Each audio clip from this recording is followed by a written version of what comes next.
Computer बनाने वाली किसी कंपनी से दुकानदार ने एक कंप्यूटर 29,540 रुपए में खरीदा और इसे एक ग्राहक को 37,468 रुपए में बेचा। तो बताइए दुकानदार को कितना लाभ हुआ या कितनी हानि हुई। चूंकि दुकानदार ने एक कंप्यूटर 29,540 रुपए में खरीदा, इसलिए दुकानदार के लिए क्रय मूल्य होगा 29,540 रुपए। इस तरह दुकानदार ने वह कंप्यूटर एक ग्राहक को 37,468 रुपए में बेचा, इसलिए दुकानदार के लिए विक्रय मूल्य यानी सेलिंग प्राइस होगी 37,468 रुपए। क्रय मूल्य और विक्रय मूल्य को देखकर क्या आप बता सकते हैं दुकानदार को लाभ हुआ है या हानि? सोचिए सोचिए। सही सोचा। चूंकि विक्रय मूल्य क्रय मूल्य से ज्यादा है, इसलिए दुकानदार को लाभ हुआ है। चूंकि लाभ बराबर विक्रय मूल्य ऋण क्रय मूल्य बराबर 37,468 रुपए ऋण 29,540 रुपए बराबर 7,928 रुपए, इसलिए दुकानदार को 7,928 रुपए का लाभ हुआ है। अगला उदाहरण, प्रिया ने एक दुकान से एक फ्रॉक खरीदी।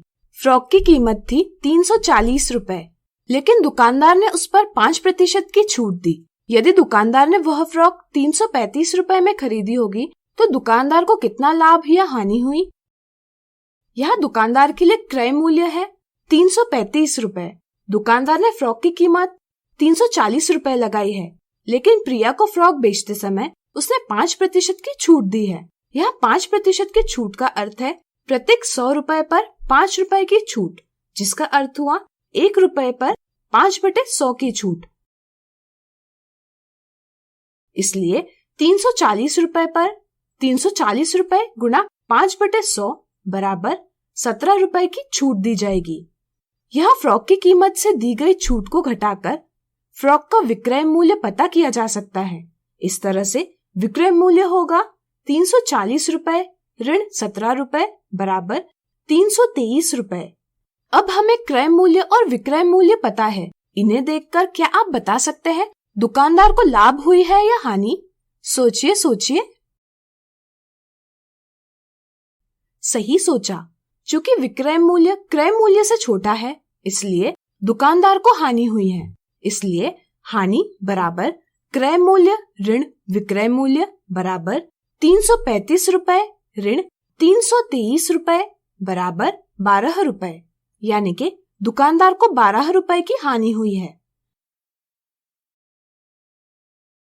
अगला उदाहरण, एक साड़ियों का व्यापारी एक कंपनी से 200 साड़ियां खरीदता है।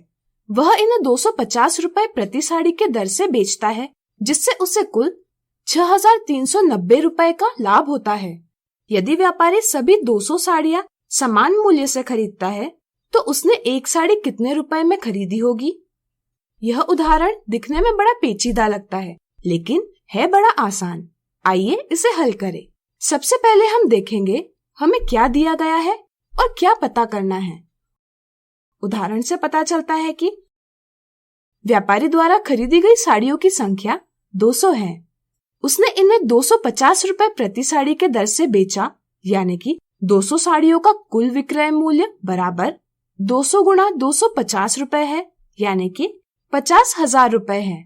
उदाहरण में यह बताया गया है कि 200 साड़ियों को बेचने पर उसे कुल 6,390 रुपए का लाभ हुआ है और हमें पता करना है कि व्यापारी ने साड़ियों के लिए कितने रुपए चुकाए होंगे, यानी कि हमें व्यापारी द्वारा खरीदी गई साड़ियों का क्रय मूल्य पता करना है।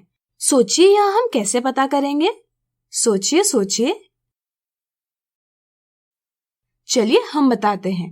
चूंकि लाभ बराबर विक्रय मूल्य ऋण क्रय मूल्य, इसलिए क्रय मूल्य विक्रय मूल्य से लाभ को घटाकर प्राप्त किया जा सकता है, यानी कि क्रय मूल्य बराबर 50,000 रुपए ऋण 6,390 रुपए बराबर 43,610 रुपए। इसलिए व्यापारी ने सभी साड़ियों के लिए 43,610 रुपए चुकाए होंगे। यदि सभी 200 साड़ियों का मूल्य 43,610 रुपए होगा, तो एक साड़ी का मूल्य बराबर सभी 200 साड़ी का मूल्य विभाजित साड़ियों की संख्या बराबर 43,610 रुपए विभाजित 200 बराबर 218.05 रुपए होगा।